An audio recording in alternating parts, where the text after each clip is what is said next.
Hello everyone, welcome to the channel Knowledge 24. We know that flowchart is a diagrammatic representation of an algorithm.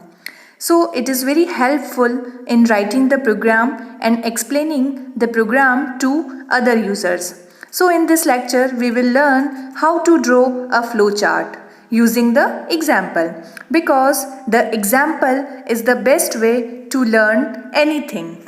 So, in this lecture, we will see two examples.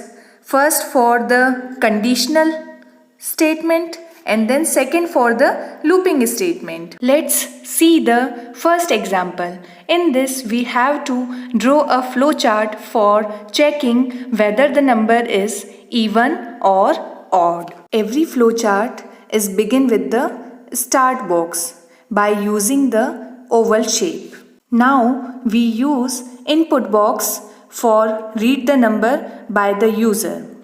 After that we will use diamond box for condition checking. So we use if condition, it will check the number which is divisible by 2 or not. So for this we use the modulus sign because we need reminder. So if we get 0 reminder, it means the condition is true and it will display the number is even. This is the first condition. Now suppose if we get non-zero reminder, it means the condition is false. So it will display the number is odd. So we got the result. Now we will use AND box which will come from both the output box. So this is the flowchart for the number is even or odd. Now let's see the second flowchart for sum of first 100 numbers using any loop.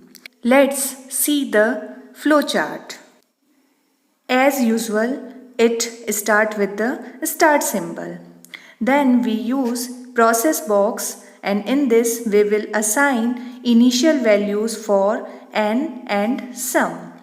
Then we use again process box for logic sum equal to sum plus n, and then we will use process box again for increasing the value of n by 1.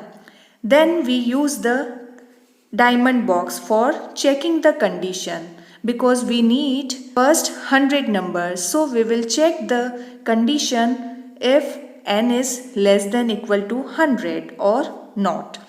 If the condition is true, then it will go to the third step, means here looping statement is used. So it will repeat these 3 steps again and again till the condition is true.